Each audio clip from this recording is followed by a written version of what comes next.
The only friend I got is becoming like my abuser after she started dating him behind my back.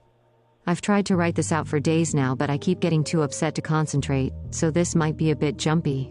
I don't have family in the sense many understand family to be. So I've been pretty much a loner with one exception, my best friend Tammy. We met in middle school and just became joined at the hip. Things changed a bit in college. My parents forced me into a Christian out-of-state college. Tammy applied and got accepted to the other college in the town. So we both went out there and were roommates for 2 of the years before I met my first ever boyfriend. I will call him Trent. I moved in with him the end of junior year, and I don't know when it started happening, but he went from charming and affectionate to controlling. I don't wish to upset anyone, so I will hit the pause button and warn you that below is some of the things he did for me to label him abusive. He would put me down and hint he could find someone better, or that if he cheats, it will be my fault since I wasn't this or that enough. It started to get physical senior year. At first it was him pushing me out of the way if he was walking by and I was in the path for whatever reason.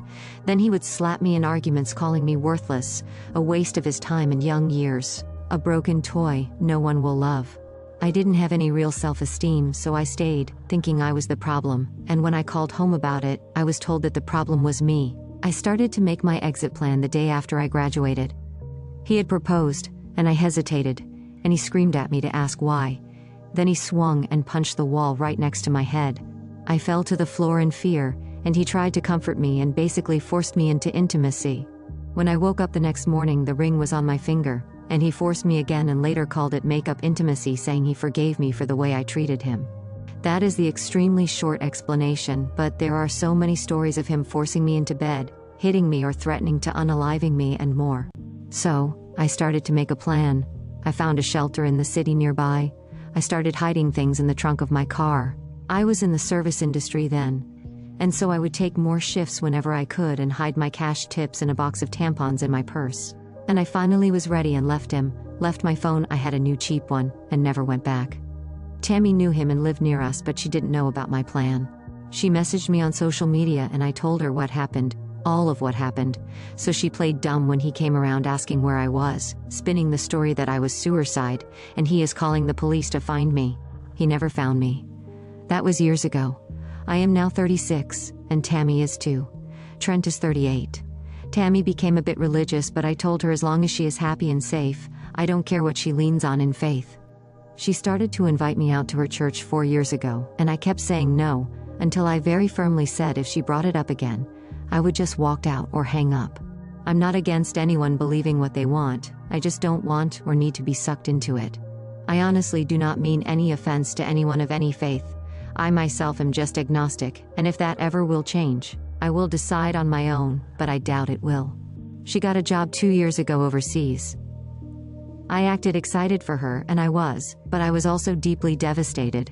Without her, I had no one else. By this time, I wasn't in contact much with family, and I do have surface-level friends, but no one that's known me in the real sense.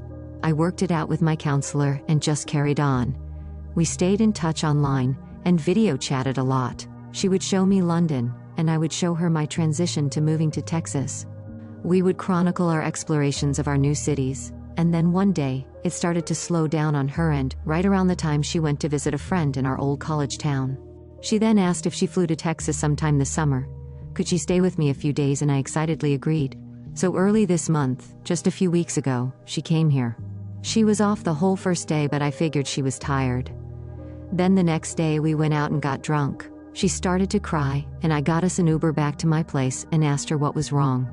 That's when she asked me not to hate her and told me everything. She's with Trent. She's been with him almost a year. I was too stunned to even say anything, and she went on and on about how it's not what I think and he has changed. She told me he found Jesus and turned his life around, and deeply regrets the way he treated me. The more she talked, the more I just shut off. I didn't even have it in me to feel anger. I just stared at her frozen as she talked until she said, "Please just say something." So I did. I told her to get the fuck out. She started to explain it all again. She hated him forever, but they kept running into each other. He goes to church and showed he has changed, blah blah blah. I didn't interrupt her, but when she stopped talking again, I just repeated myself. She argued more, and I would just listen and repeat until she grabbed her stuff and left. It was silent between us for a week until my dad texted me that Tammy called my parents crying and told me to get over myself. After all, it's not like I wanted to get back with him, right? And that's what I get for living with a man I wasn't married to. Then she texted the next week rehashing her argument and pretty much demanding I video chat with him to see for myself that he's changed and forgive him. She then blamed me that they can't take the next steps in their relationship because I don't have a forgiving heart, and that I was malicious when I kicked her out. I've spent all of this week trying to figure out if I am insane to think this is a huge betrayal. A deal breaker. I mean, who even dates their friend's ex for one? But this? I blocked her after she hinted that my version of things was exaggerated and malicious. But I don't have other friends to turn to about this. I don't think I am, but and her family thinks I am the a-hole, at least for kicking her out in a strange city alone when she was just being honest with me. Am I? Relevant comments. Commenter 1, she'll know she effed up when he starts hitting her too. Abusers don't change. Not the a-hole op, and you're better off without either of them in your life. OP, the thought of him ever lifting a hand to her throws me into a fit. I did warn her that he's sweet for a while, until we were settled into living with one another. She said I was holding on to the past, and I don't know this new him. He's converted to Christianity, and is now 5 years sober, so he would never. But I still don't like it. When I was with him, it was literal Jekyll and Hyde. Once a minute, he's rubbing my feet and showering me with gifts and affection. The next, he's putting me down in the most personal senses and hurting me. Update 2.5 months later. Sorry to everyone who reached out and I haven't responded. I honestly haven't been using the app as I had to change phones swiftly at one point and forgot the password when trying to log on my new device. It took Trent 2 weeks. I had a full-time job but also a part-time service industry job as a bartender. He showed up at the bar. It's a small bar and one of the regulars, Daisy 30 female, is one of the folk I did confide in about Trent and Tammy.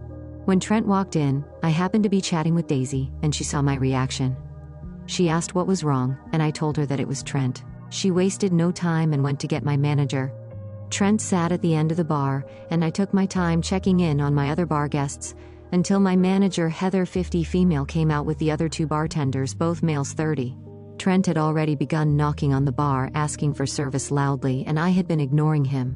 He got kicked out quickly and told that we can and do refuse service to him. I got texts from a new number saying it was Tammy, and begging for me to answer. She called 4 times and I didn't answer. She left voicemails with Trent and one without telling me that I was concerning them with my hatefulness. How I am alone in the world and that's not safe.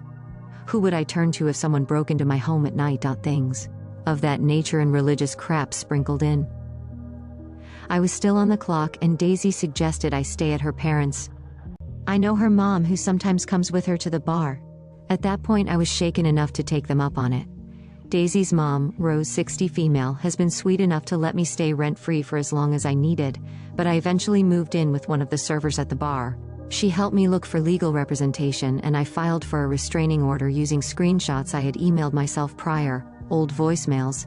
And though we could not prove harassment on Tammy's end, Trent had said enough in the voicemails and messages he had sent that it qualified for a temporary restraining order. I am safe for now and the hearing is in January. No one knows where I live currently, and I've shut down all social media. I've been no contact with my family as they've been pushing me to give my address so they can send Christmas gifts.